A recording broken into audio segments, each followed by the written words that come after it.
welcome everybody. Thank you for joining us today for creating a crisis plan for youth with mental health needs.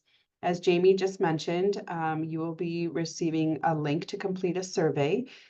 Please do take a few minutes to give us feedback on this workshop, as we're always looking to improve and make sure we're providing the information that families need to better support their children and youth with mental health needs. The follow-up email will also include additional links to resources. And once you complete the survey, you'll receive the certificate of attendance for those who want that. At the end of the presentation, also, as Jamie mentioned, we will have time for question and answer. So if you have any questions that come up, please put them in the Q&A box, and I'll get to as many of those as I can during our question and answer time at the end. Next slide, Jamie. Just a little bit about PACER, and then I'll introduce myself.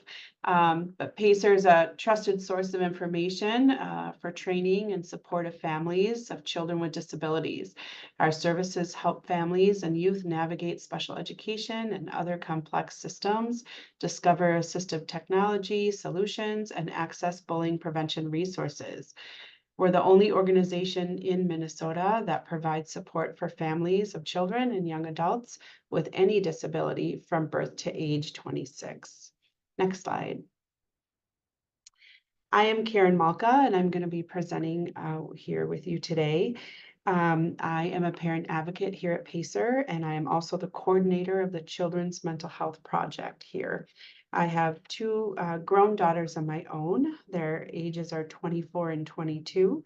They both have mental health needs, and both we utilize PACER services for both of them as they were growing up. Next slide. In this presentation, we're going to talk about what do we mean by crisis and wellness. Next, we'll discuss what developing a crisis plan based on the principles of wellness, recovery, and resiliency looks like. We will also cover the importance of understanding behavior as communication, assumptions about behavior, and person-centered principles in crisis planning. Last, we will address how the individual education program and crisis plan can help support children with mental health needs. Next slide. First, let's define crisis and wellness and talk about what both of those look like for children and youth with mental health needs and behavior challenges. When we hear the word crisis, what images come to mind? Depending on our personal experiences and perhaps our professional training, we may have very different opinions of what constitutes a crisis. A crisis situation is also defined for us in different settings. Schools have developed a student code of conduct and other rules that specifically outline the expected behavior of the student population. When a student's behavior violates those rules, it may be considered a crisis, and consequences are put into place to address that violation. In the community, we have laws that govern our behavior, and when those laws are not followed, it may be considered a crisis that results in legal consequences. Even at home, we have unwritten limits and behavioral expectations that, when violated, may be considered a crisis that needs immediate response and sometimes consequences. Whatever your understanding of what a crisis is, most of us can agree that a crisis situation includes a safety concern or risk that needs to be addressed right away.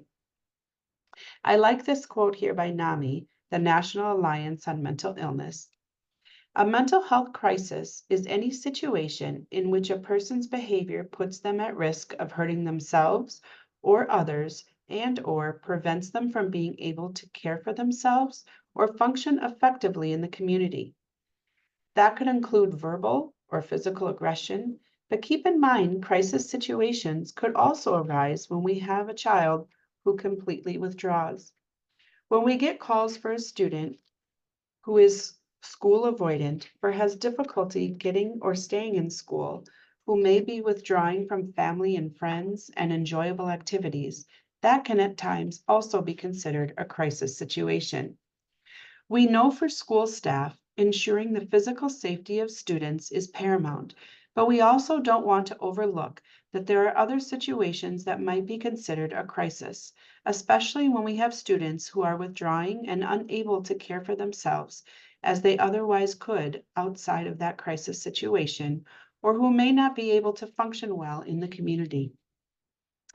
The challenge in determining crisis level behavior, other than one that impacts the immediate safety of youth or others around them, is that they can be difficult to predict, intermittent or recurring, and may escalate gradually or be sudden in intensity and frequency and be difficult to respond to. They may also involve prolonged isolation and or disengagement. It is also important we talk about what wellness looks like. What exactly is wellness? The Federal Substance Abuse and Mental Health Service Administration, or SAMHSA, defines wellness, and I like this definition because it's a holistic approach to what keeps us healthy, both physically and mentally, recognizing that there is a connection between the two. SAMHSA's definition says wellness is not the absence of disease, illness, and stress, but is the presence of a positive purpose in life, satisfying work and play, joyful relationships, a healthy body, living environment, and happiness. Today, as we talk about children and youth who may be struggling with their mental health, I want you to hold on to the idea of what wellness is. I also want you to think about what your youth looks like when they are well and things are going well. Think about their strengths and their interests. What they look like when they are well is the baseline you want to stay at and return to whenever possible. Next slide. There are a lot of different approaches that take on different principles of wellness and recovery. These 5 key recovery concepts are from the work of Dr. Mary Ellen Copeland, founder of the Wellness Recovery Action Plan, or WRAP for short. These are based on years of research that finds mental health recovery has several key components for people that have mental health and emotional difficulties. What we want to pay attention to and strengthen is the youth's ability to have access to and use these keys, which include the following: hope, personal responsibility, education, self-advocacy, and support. If we can increase our understanding of these concepts, it is likely to help us when working with youth and to strengthen their resiliency and recovery and reduce the frequency or intensity of disruptive and crisis behaviors. The first principle is hope. It is hard to feel good when you're feeling hopeless. Children and teens need to have something to enjoy, need to find some sense of success, and to feel that things can get better. The belief that recovery is real provides the essential and motivating message of a better future, that people can and do overcome the internal and external challenges, barriers, and obstacles that confront them. Hope is internalized and can be fostered by peers, families, providers, allies, and others. Hope is the catalyst of the recovery process. The second concept is personal responsibility. So, personal responsibility in crisis planning is about helping the child understand how their words and actions may have impacted others and to ask for effort to work on the skills necessary for growth and greater independence. Youth want to be successful, so including them in plans to provide the right level of support as they build those skills is critical to fostering that growth. Developing those skills when a youth is not in crisis is part of a proactive planning approach. But I like the idea of personal responsibility because it's also a role adults can take on by modeling that behavior. As adults, it's important we ask what role we are playing in escalating behaviors. Are we not addressing some unmet need? It's also important we talk to the youth about what things we can do differently in the future. We can also work to be mindful that we think positively about the instructions and directions we give. So instead of saying things like, stop standing on the table, we might say, please put your feet on the floor, making it very clear what desired behavior and response you are asking them to do. It's also important we help youth understand the connection between what they are feeling and experiencing and their mental health needs. Sometimes that starts with education, which is the third concept. For example, we often see IEP goals related to helping a youth learn to self-regulate. But when a youth is not making progress on that goal, sometimes we have to back up and ask, is the child able to identify their different emotions and how their body feels when they experience anger, frustration, embarrassment, fear, sadness, or even more positive feelings of excitement that can sometimes become too intense and lead to disruptive behaviors? Has the youth learned strategies they can use to regulate and keep calm? Are they able to access those strategies independently, or do they need prompting or modeling to first co-regulate? Letting, letting youth know that you will work with them to help figure out what their needs are and how to get those needs met in appropriate ways can help build the trust and buy-in you need to help prevent disruptive behaviors and de-escalate more quickly. And we can help young people learn more about themselves. The fourth principle is self-advocacy. If a youth has a better understanding of what works for them and what doesn't work for them, they are better able to self-advocate.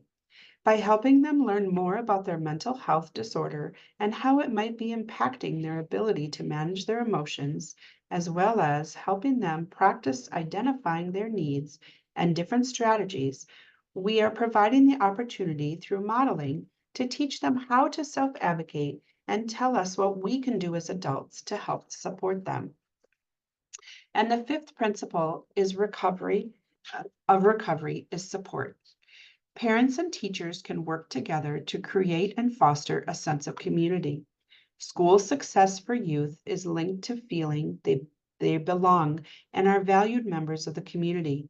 Students' perceptions of feeling accepted, respected, and supported by peers and teachers are linked to their attention, effort, and persistence. When families reach out to us all too often, they report their student does not have anyone they trust at school to go to for help, or may not feel they have friends around them who understand them, or there is one trusted adult, but they are not always available. How do we help youth feel supported when they are new to a school, or there has been a situation that caused strain on those relationships, or they don't feel they have a safe place to be in school? Fostering positive peer relationships and trusting relationships with adults at school can help change a child's perspective and give them the support and motivation they need to keep building their skills to manage emotions that may get in the way accessing their academic instruction. Youth need to know who they can turn to for support, how they can support, and when they can support, ensuring there is a group of trusted adults as a child feels they can go to for help to address some of these issues before they rise to a crisis level is critical. They also need a place or places in the school that they feel safe. Building relationships, creating a sense of safety, and ensuring trust are key pieces to supporting wellness and recovery for youth at home, school, and in the community. Next slide. When we are talking about signs of dysregulation, this could look like any number of things, and this is by no means an exhaustive list of what those types of behaviors could look like. How many of us have been around a child who exhibit one or more of these behaviors when a situation is escalating? Probably all of us. These behavior changes that are not responding to typical interventions, casual supportive gestures or comments, positive redirection to participate in an enjoyed activity could mean there is an unmet need. So take a second to think about these behaviors and think about how you feel when you see this kind of behavior and can't stop the escalation of that behavior despite your best intentions. Escalating behaviors could look like increased fidgety behaviors, difficulty sitting still, waiting their turn, or they might withdraw, sometimes being overwhelmed, results in increased fatigue and falling asleep or daydreaming. They may struggle to express emotions in expected ways, or they may make noise, whether they are verbal or nonverbal. Sometimes a dysregulated youth will make grunting, growling, or high-pitched sounds to communicate they are having difficulty, or become verbally aggressive, using inappropriate language, and sometimes making threats towards themselves or others in their moment of distress. Or if they tend to withdraw, they may stop participating, be unusually quiet for them, have difficulty starting conversations, engage with and complete schoolwork, tasks, or struggle with peer interactions such as sharing and taking turns, or accepting being told no or redirections to what they are expected to be doing. Or they may become more impulsive and have difficulty keeping their hands to themselves. They may demonstrate minor destruction to property, such as tearing up papers and throwing them, or bigger actions, throwing more dangerous objects or striking others without thinking through the consequences. And the reason I want you to think about how you feel is because the way we feel about behavior and the way we understand it influences how we respond. At home, this could result in needing to call for crisis support, police, or going to the emergency room. In school, these behaviors can have a significant impact on performance. It can decrease school engagement, or for older students, increase their risk of dropping out or getting involved in the justice system. So this is why it's so important to be proactive in addressing the behaviors and unmet needs. In a crisis, youth are relying on others to help them. When their behaviors may feel and look threatening, the youth needs to know they have an adult who has their back and can make decisions and work in support of their recovery and return to wellness. Youth can be very resilient when the important adults in their lives believe in them unconditionally and hold them to high expectations. Unconditional belief in youth does not mean we do not hold them accountable. It really means that the adults in their lives are not going anywhere and will help to guide, instruct, and support the youth, even during their most difficult times, so that they can feel security and confidence. Then, when the crisis is over, the youth is once again able to make healthy and safe decisions for themselves. It is when they are in recovery that we can help them process that situation and do some problem solving. Together, you can think about how to better meet needs and prevent escalation or create steps to try more successfully to de-escalate next time. Next slide.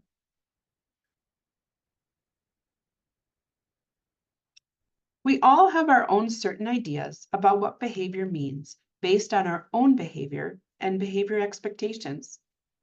If, as a teacher or school staff person, I see a student violating a school rule, I am more apt to think that they just won't follow the rules, rather than think that maybe they can't. Sometimes, even when we have information about the student, we first consider consequences rather than positive support to address the behavior. We all also have different ideas about what causes behavior and what might lead to different kinds of interventions. A teacher who has grown up with an anxious sibling or parent may have more insights than one who has not had that experience or that exposure. The training we may have had in our professional lives may impact how we manage or work to change behaviors. You may want to ask yourself, does the behavior frighten you? Does it challenge your authority? Do you feel disrespected? Again, how we perceive and feel what is happening is a strong motivator to how we respond to what we are experiencing. It may take courage and determination to be willing to consider looking at those challenging behaviors with a different lens and in a new and different way. It may be difficult not to take some of these intense behaviors personally, and we may find them triggering for ourselves as adults, making it challenging to respond in a way that doesn't inadvertently escalate the youth. It may also be met with resistance from others around you who are unwilling to consider that when a youth's behavior results in a crisis, this may not reflect failure on the part of the child. While not one way is wrong or right, it is important to keep these basic assumptions in mind as we view the impact that a youth's disability has on behavior and school success. If the behaviors are meeting a need, there is no incentive to change those behaviors. A youth may continue to use a behavior even if that is maladaptive. Youth do not start their day planning to be in crisis. Unmet needs, unresolved issues, and sometimes unexpected triggers can escalate into crisis level behaviors without warning. We know with some youth, we can see things unfolding and may be able to recognize smaller behaviors that tell us that they may be struggling to regulate, allowing us to respond and help support them with positive feedback, checking for understanding, or redirecting to use a strategy known to help. But for some youth, those triggers can be sudden and difficult to predict. That's why, again, it is important to go back and think about what some of the stressors are that might be getting in the way and causing those difficult behaviors. Here are a couple of other important considerations. When thinking about developing a crisis plan, take time to first consider this. Instead of asking, why won't the youth use the preferred behavior? Consider first, what is getting in the way of the youth using the preferred behavior? Reframing this simple question might help you think about the behavior as communication for an unmet need. It also leads us to think first about how to support or instruct a youth to use a replacement behavior that helps them get that need met. It may help us respond by being instructive and supportive rather than falling back on consequences and punishment. As an adult, it can be difficult to feel like there is something I can do if I'm assuming I have a youth in front of me who just won't do something. But if I ask the question, why can't they do this right now? It's inviting me as an adult to intervene in some way. Remind yourself, behavior is communication. Behavior has meaning. Therefore, it only makes sense we need to understand the meaning of the behavior to most effectively respond to it. If we want to move away from the negative trajectory that disruptive behaviors create, we need to develop plans that are more proactive and less reactive. Remembering that the behavior you see is most likely not telling you what is needed is the best place to start. Next slide. How do we support autonomy when working with youth to create crisis plans? Let's talk briefly about person-centered principles. These principles are based on person-centered thinking, which is a philosophy in working with someone who has a disability, using tools and planning in a way that helps give positive control and self-direction to that person. The first person-centered principle is people have a clear and shared appreciation of the talents and capacities of the focused person.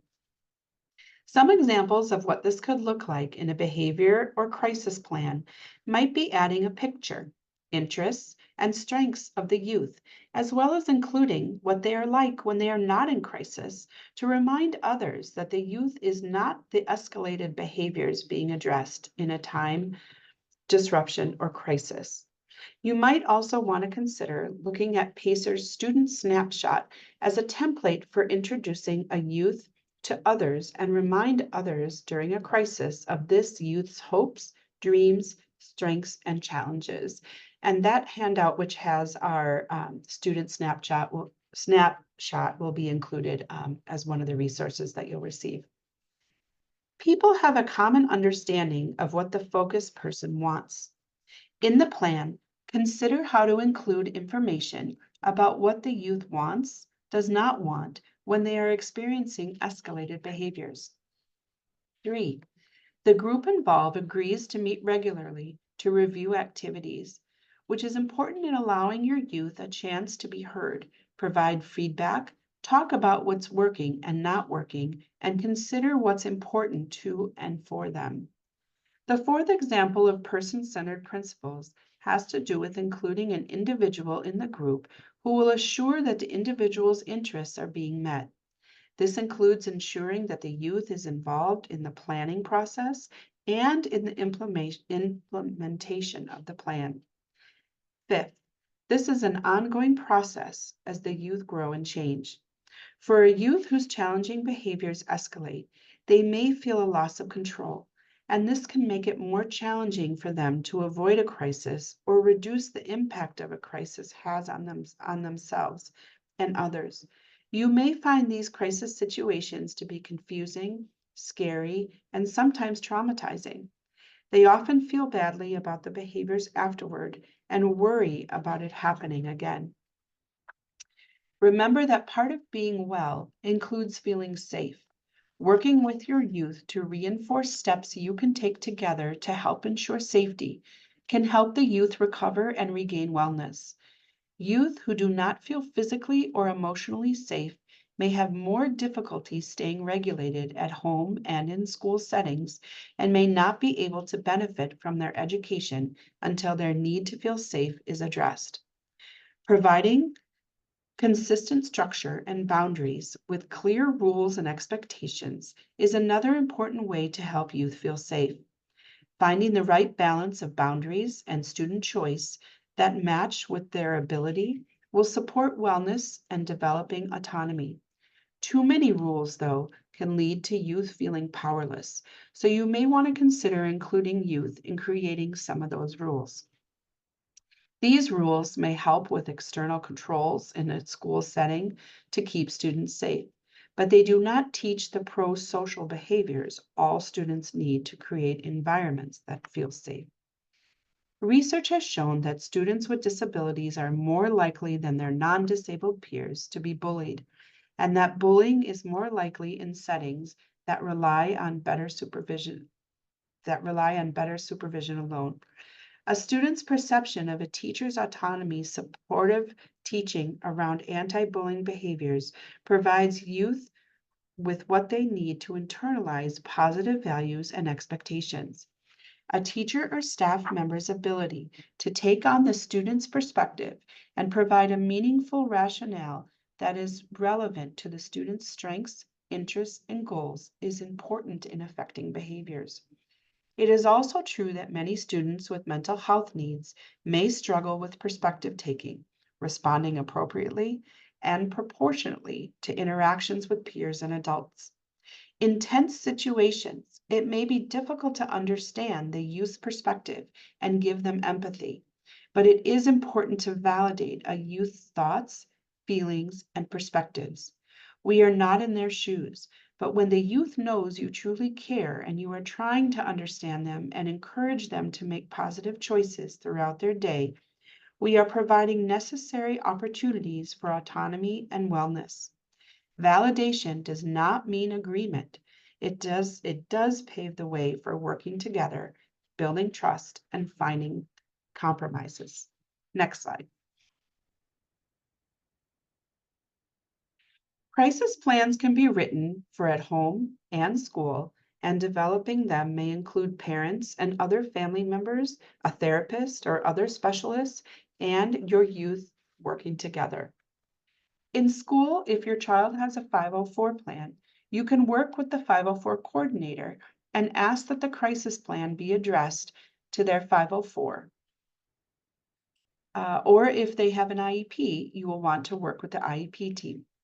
For students with IEPs who already have a behavior intervention plan, the crisis plan is typically listed at the end with clearly defined steps of what happens next depending on the behaviors. Having a written plan helps ensure that everyone is on the same page about the strategies and support needed when a child is in crisis. There are many different names for written plans that can be developed to help youth who need a plan to support their crisis level behavior. That plan might be called a crisis plan, a crisis prevention plan, a crisis management plan, or even a safety plan. Or they might be part of a child's IEP and behavior intervention plan at school. No matter what you title the plan, it should be a fluid plan that is actively developed, implemented, reviewed, and revised as needed with the youth.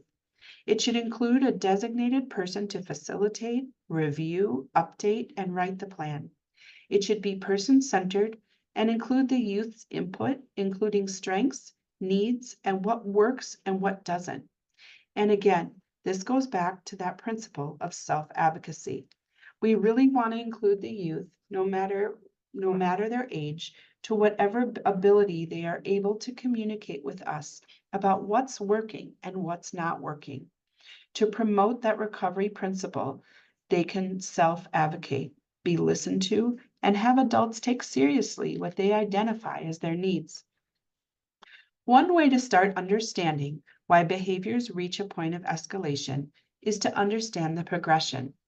That may start with observing how the youth look and act when feeling stable and able to cope with a variety of daily stressors, to how does that same youth present when they are dysregulated and incapable of handling situations. Remember, the idea of a crisis plan is to help keep everyone safe and to help your youth feel as safe as possible when challenges arise. If we can catch those early signs about what the youth looks like as they are becoming dysregulated and maybe heading into a crisis, we can learn to intervene early and hopefully prevent those behaviors or de-escalate them more quickly. Next slide. If this is a plan you will be sharing with providers, family, or friends who help you support your youth, be sure to list basic information at the top. Your youth's full name, date of birth, relevant diagnosis and/or disabilities, primary pediatrician and/or therapists, case managers, etc., and medications if needed. Think about how you want to include your youth in this process. Depending on the ability and tolerance for tasks like this, you could include them in parts of writing up a draft or reviewing a draft with them and make edits together. When the plan is complete, review it with the youth to make sure they know what to expect and review this together from time to time. We recommend you start by making a simple list of your youth's strengths, interests, and special talents, essentially identifying what they look and act like when they are well. Next, think about things they dislike, such as certain activities, foods, getting their hands dirty, etc. Challenges might be difficulty with loud noises, unexpected changes to the routine, fine motor skills, writing, buttoning, or tasks with multiple steps, or competitive games with peers. Triggers might be being told no, being hungry, tired, or feeling like a task is too hard. Now think about your youth. What are those early signs that they are becoming dysregulated? Remember the behaviors we touched on that youth may use when they are struggling and are unable to articulate what they need or what is bothering them. You may observe increased or decreased movements, changes in vocalization or verbal aggression, or they may not be participating in following directions or may have increased impulsivity. If you have not given much thought to this and don't have answers for what to write in this section, make a plan to observe your youth. If there is a particular time or day or task that results in difficulty, try to spend a little time observing them before that anticipated time of challenge to see if you can gather any insight into these early indicators. Some youth surprise us with how self-aware they may be of some of these things, while others may be oblivious and may benefit from having conversations to build their awareness, to help them learn to better identify their needs and get help before it becomes a crisis. Many youth with mental health challenges have medications they use as one of their tools for helping to regulate and calm down when escalated. This can be one of many possible proactive steps. These are generally referred to as PRN medication. PRN is Latin for pro renata, which simply means as needed. If your youth has a PRN, you will want to include information about when this should be given to them. Depending on your child, they may be able to help with those decisions with support, such as checking in with them if they are showing early signs of dysregulation, to see if they would like their medication and reminding them that this tool is available to them. If your child is older, you may also need to discuss and decide together at what point in a crisis that the adults may decide for them if they need to take their PRN to help de-escalate and prevent a situation from becoming dangerous. These sometimes can be tense conversations, but they are easier to have when the child is not in crisis. Still, you may need to talk about it a little bit at a time as you create a plan, reminding your youth the goal is to help them feel and stay safe while getting their needs met. We have no opinions about whether you should or should not use medications to help support your child. This is a conversation we encourage you to have with your child's providers to help decide what is best for your child and family. Think about steps to take when small changes in behavior are observed. Most children become dysregulated more often than they go into crisis. Observing those signs of dysregulation, as well as what youth may do without giving it much thought to stay regulated, is a great way to help you work together to identify how to help. Sharing what you observe and asking for feedback from your child is a great way to talk about what you see without judgment, as judgments or perceived judgments can make the youth feel defensive. An example might be, I could hear you getting frustrated with your little brother and snapping at him when he touched your stuff. But then I also heard you take a nice deep breath and ask him nicely not to do that again. Was this easy or hard for you? You did a great job handling that situation. These ongoing conversations will help you be able to note how you might want to address small changes. In this example, the youth was able to handle the situation and move on. For some kids, these incidents can be more dysregulating, or it's a handful of these types of incidents in a day that add up, leading to trouble staying calm. So you might decide that when you hear or see they are distressed or frustrated, you will check in with them and remind or prompt them to take a few minutes to use a calming strategy, or ask some questions to rule out other unmet needs, such as hunger, which is sometimes easy to address, that will help them better cope with stressful moments in their day. Now, make a list of some of the strategies you know work well, uh, work on things that your youth is willing to try to see if it will help them de-escalate. You may want to list a few things your child can do successfully and independently, such as coloring, playing with toys, movement breaks or activities, and some activities that require adult support and connection. This could be anything from having a snack together, sitting or swinging together, reading, playing a game, or going for a walk. Sometimes these activities feel counterintuitive when a crisis arises from a youth not doing what is expected of them. It can be challenging to have firm boundaries about not giving in if the crisis is related to them not being allowed to do something they've wanted to do. You might worry you are reinforcing behavior you don't want to see, but generally, if you are giving them a couple of appropriate choices, not necessarily the one they wanted, of things they can do alone or with you, these are great ways to support a youth who is struggling. Think about this as a time when your youth needs your help to co-regulate, to feel safe and connected so they can get back to wellness.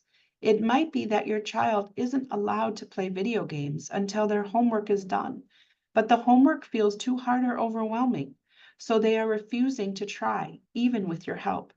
You can reinforce that ultimately whether or not they do or try to do their homework is up to them, but having privileges is up to the adults. When they may not want to play a game or spend time with you, you can try reminding them it is just a way to take a break and regain wellness. So you can try to come up with a plan or compromise related to the homework or whatever the issue is to try and move forward while keeping everyone safe and calm. If the behavior escalates, continue to offer positive alternatives. At this point, it might also work best to limit conversations. Too many verbal questions or demands can cause more escalation, as it's difficult to access that part of the brain when they are upset. Your plan may outline at what point their choices become further limited until they are able to engage in an activity that will help calm them down. While youth aren't typically happy with having more limits, knowing ahead of time that certain behaviors, such as throwing things, shouting, or making verbal threats, whatever your family decides the boundary is, will result in restricted choices or even consequences, can help reduce some of the anxiety that unpredictability can create. And when not in crisis, some youth will surprise you by letting you know they actually do appreciate you taking the lead to help support them. If your child's behaviors continue to intensify, your family or team will need to determine if, when, and how to intervene. Some families may intervene with the youth to address immediate safety concerns. Example, placing a pillow between a child banging their head and what they are banging their head against, or blocking them from areas of your home that may have sharp or more breakable objects, or if you feel you need to put your hands on them to stop them from hurting themselves or others. These are always difficult and frightening experiences for everyone involved. Let your youth know you never want to put hands on them unless it is to hug them or help them, but letting them know what to expect and when can help reduce some of the unknowns for crisis situations that inadvertently escalate things further. Determine when you call for help and who you will call. This may depend on the age, size, and strength of your child, how quickly things escalate with their behaviors, and how dangerous the behavior becomes, as well as your own health and ability level.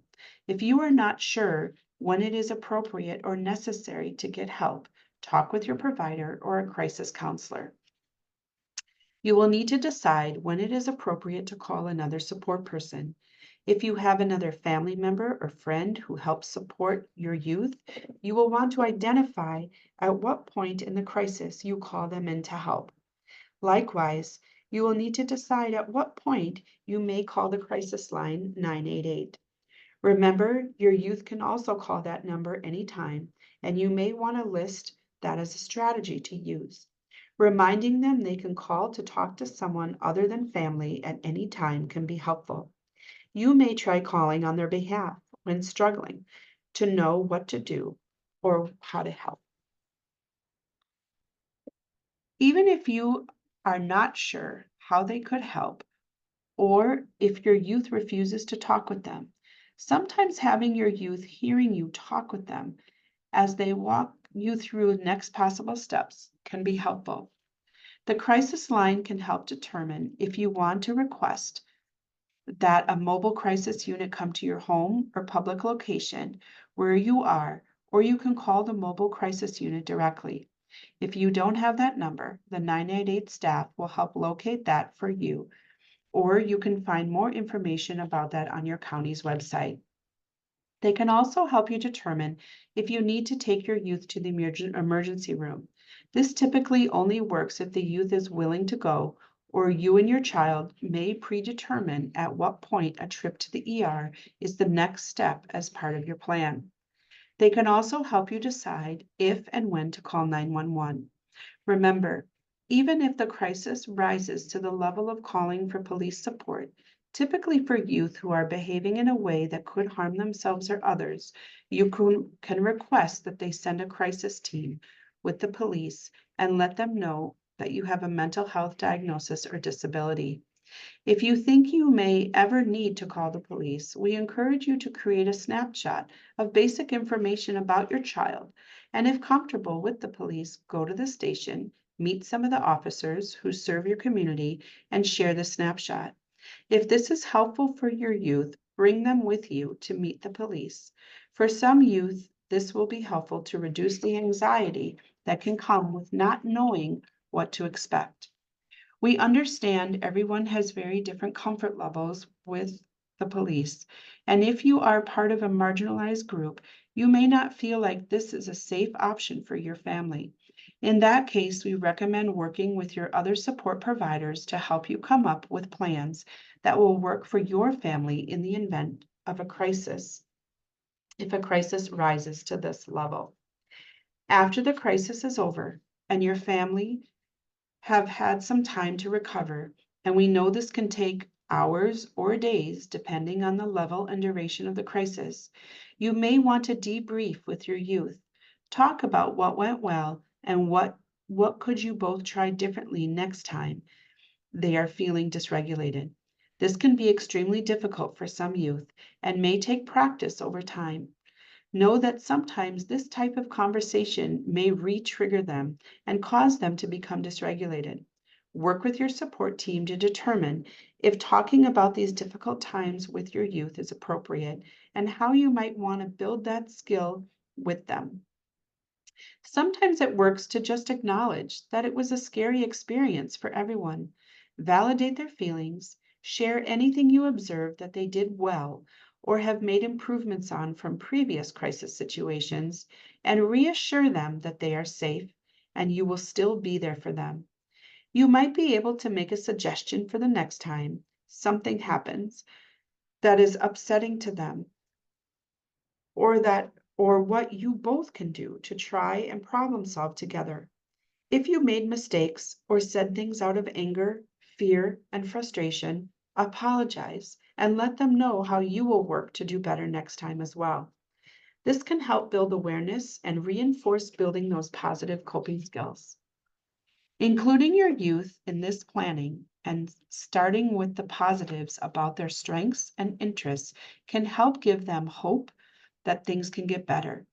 Throughout this process, you can be encouraging personal responsibility, reminding them of their positive choices, and praising them for their small and big successes along the way. As you work together with their providers or team, you can provide education to help them better navigate and understand their mental health needs and how to self-advocate for getting them met in a safe and appropriate way. A good crisis plan can be tailored for your youth to provide the ongoing support they need to recover from upsets and be well. Next slide. A student who needs a crisis plan in the school setting may also benefit from a 504 plan or an individualized education plan. Making sure I'm on the right side. 504 plans are sometimes more common for students with more internalized mental health challenges, but they may need or benefit from a crisis plan to address anxiety that may lead to panic attacks or self-harm in the school setting, to know how to accommodate and support students and when to notify parents or call for help. If you think your youth needs more support than just accommodations and they need help building skills to better access their education, you may want to request an IEP evaluation. Oftentimes, the youth with an IEP may already have a positive behavior intervention plan if they have behaviors at school that disrupt their learning. Adding a crisis plan to a positive behavior intervention plan can help ensure the team is on the same page for the steps to take if behaviors escalate, causing significant disruptions or safety concerns. If a youth has challenges with behaviors at school, the IEP team can address those needs by using the information from a functional behavior assessment, or FBA, to develop a proactive and preventative plan that helps reduce and/or eliminate the challenging behavior getting in the way of the student's learning. Positive behavioral interventions are planned interventions that take place before the onset of the problem behaviors, before escalation of those behaviors, or to prevent the behaviors from reoccurring. A student's behavior is largely dependent on the behaviors of others. How adults choose to intervene to stop or change a behavior gives a child cues about whether or not to try the same behavior under similar circumstances. When a general response to misbehavior is punishment without understanding why the behavior occurs in the first place, it is not possible to know whether the behavior being exhibited is positively reinforced. Consequences for behavior, whether positive or negative, must be personally meaningful to a child in order to reinforce or suppress that behavior. If it is possible to identify events and triggers in the environment that contribute to problem behavior, such as class size, overstimulation, teacher-child interactions, curriculum, medicines, etc., it may be possible to modify those events sufficiently to inhibit or reduce the behavior. An important part of crisis planning includes thinking about the skills a student needs to better manage their behaviors. What is appropriate for adults to expect? One example, escalating and crisis behaviors often begin with the demands or tasks in the school setting. We often expect a student to respond to an instruction given the first time they are told and in a very short time frame. But for students with disabilities, it's important to establish their baseline response time and take into consideration their processing speed and receptive language skills. How quickly are they able to think about and understand what you just said? What accommodations and supports do we need to provide to help the youth stay regulated as they build those skills to reduce escalating behaviors? We might need to think about how we give instructions with everything from the tone of our voice to the way it is phrased. How many times that student may need to have it repeated, and how much time do they need before they are able to respond appropriately? Another example. If a teacher knows, for instance, that a student becomes argumentative when seated next to a particular peer because they have a history of disagreements outside of school, simply separating the two students may solve or partially solve the problem. If the student's arguments with the peer result from a lack of social skills, providing social skills instruction as part of the IEP may give them the skills to get along with that other student. Positive behaviors are taught and, where necessary, retaught using the same strategies that are used in teaching academic skills. When youth use the positive behavior skills that are expected, they are noticed, reinforced, or rewarded for using these skills. When they display negative behaviors, adults who work with the youth should impose consequences that make sense and that are meaningful to a child. For example, if a student spray paints graffiti on a school wall, having them clean the wall is a consequence that is designed to help them understand the damage that spray paint does to an environment and the difficulty and expense of cleaning up after such damage. This is much more effective than suspension for teaching a desired behavioral skill. The family or team should identify and document the youth's escalating behaviors as well as when it constitutes a crisis, where they no longer really are in control and they need someone to provide guidance and support and help them de-escalate, get their needs met in appropriate, safe ways, and get back on track. What steps will be taken next? How can adults help a young person regain control in a way that is positive and supportive? If restrictive procedures, such as physical holds or seclusion, are a concern, it will be important to include a goal that the crisis plan will reduce the likelihood for the need to use those procedures.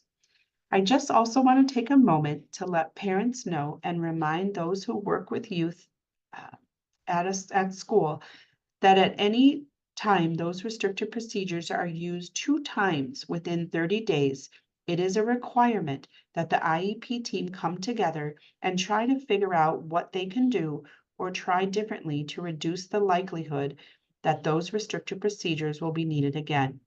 So if this has been a challenge for your child or a student you have worked with, again, the proactive piece of this is meeting to talk about how the team will work to ensure the right supports are in place moving forward.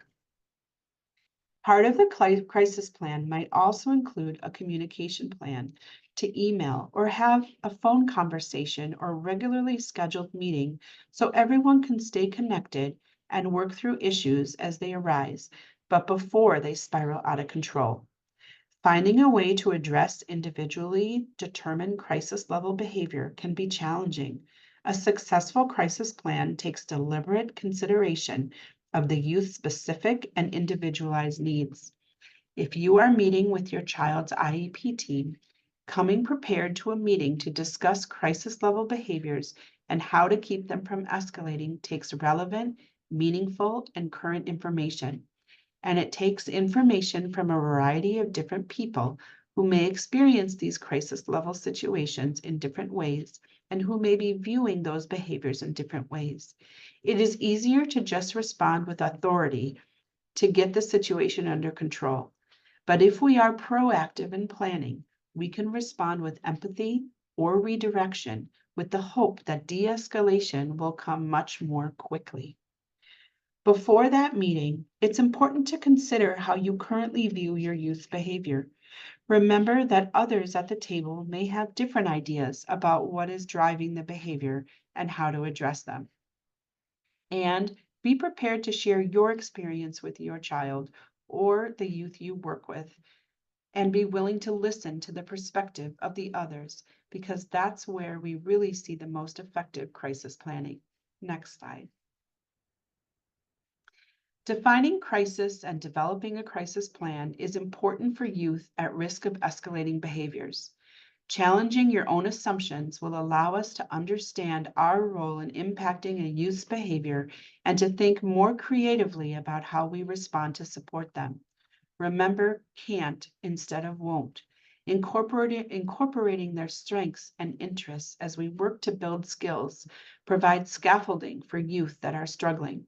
It's important we understand wellness and recovery with the 5 keys: hope, personal responsibility, education, self-advocacy, and support.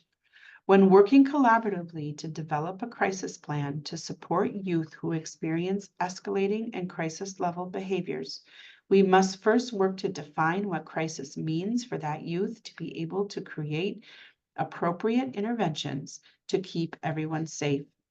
Applying person-centered principles empowers us to be proactive with the types of positive supports that can strengthen a youth's recovery, as well as reducing the possibility of escalating behaviors.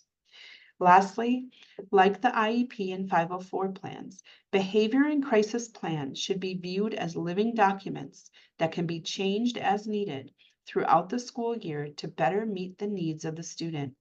As we gain insight and experience working with a child and learn to better understand what they are communicating with their behaviors, we can start to address and respond to their needs rather than the behaviors themselves. Remember that the definition of wellness defined by SAMHSA is the presence of a positive purpose in life, satisfying work and play, joyful relationships, a healthy body, living environment, and happiness. Next slide. Okay. I'm gonna turn my camera back on. If there's questions that you'd like to put in the question and answer box, you can do that. Let's see.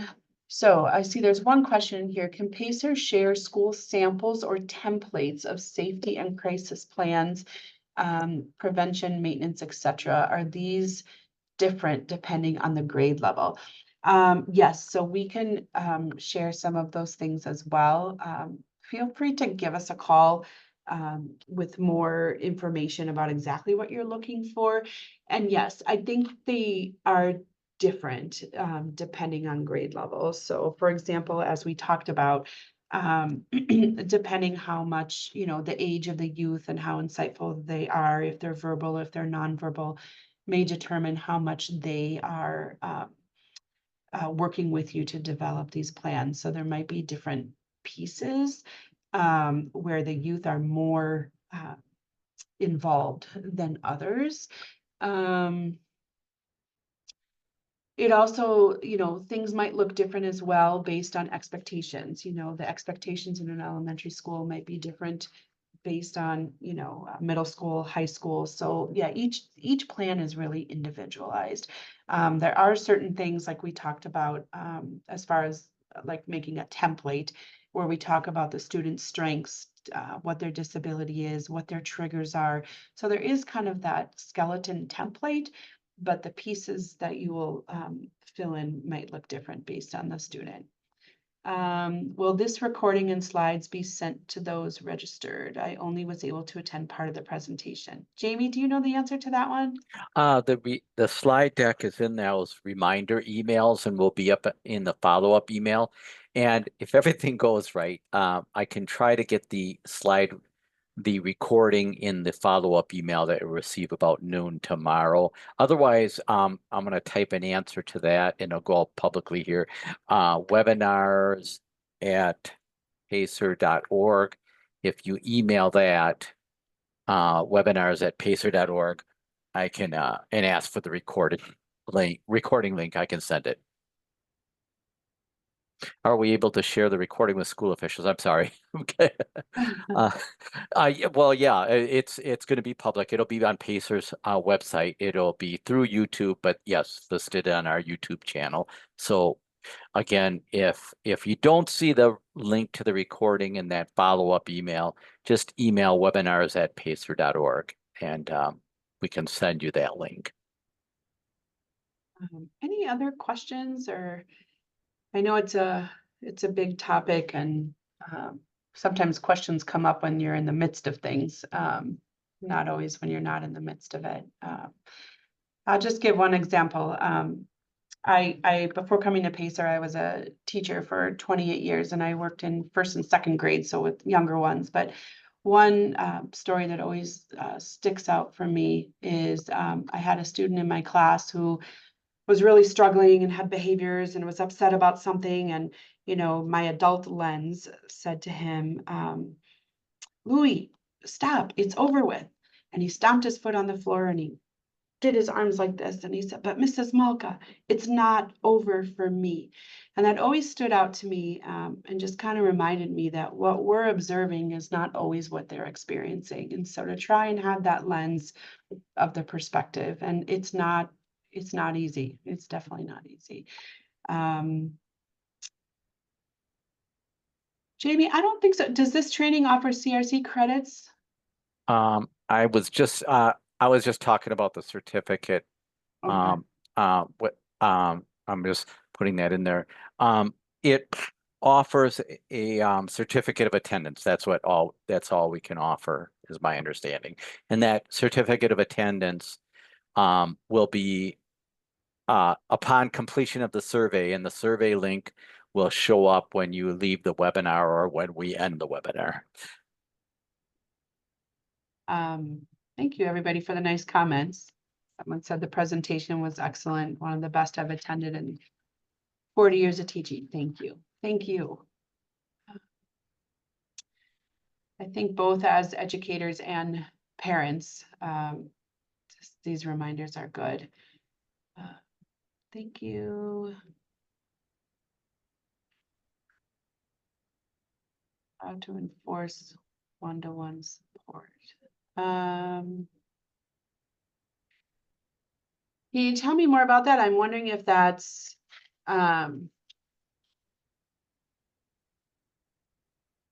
it sounds like that is if the school has committed on the IEP to having a one-on-one para support.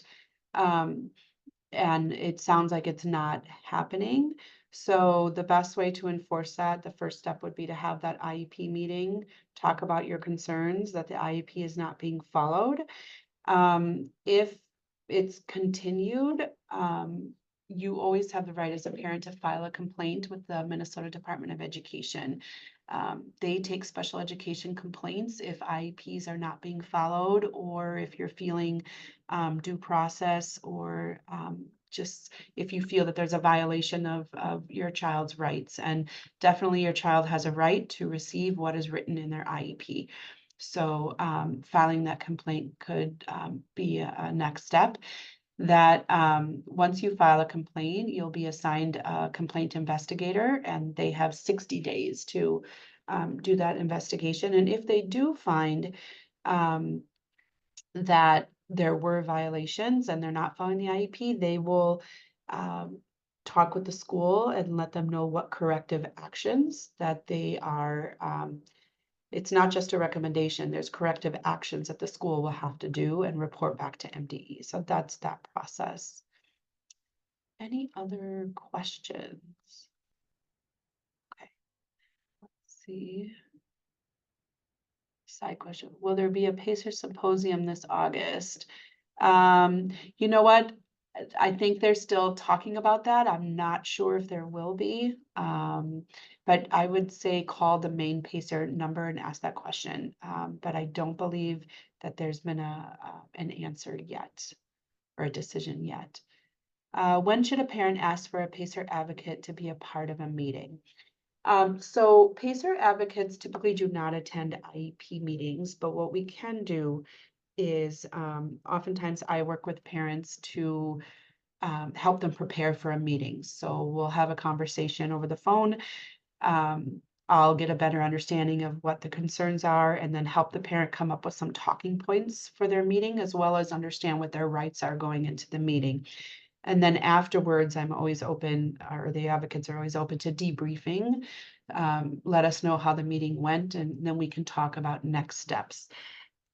Some of the types of meetings that we can attend sometimes are more those dispute resolution meetings. So for example, if the school has made a formal proposal and you have on a prior written notice and you have disagreed with that proposal and asked for a conciliation meeting, those are the types of meetings that we can step into to help advocate, as well as mediations or facilitated team meetings. I know I'm throwing a lot of things out there that might not make sense, but give us a call. If you are struggling and need help preparing for your IEP team meeting, or just want to run something by us, or I've also had calls from parents where they say, I think this is what I want to do. I just want to run it by if I'm on the right track. So don't hesitate to call us if you just want some guidance or to talk things through with us. We're here. Anything else? Okay. Well, thank you everybody for joining me. And like I said, feel free to reach out and we're always here. Right. All right. Thanks, Thank you. Karen. With that, I will end today's webinar. Thanks everybody for attending. Thank you.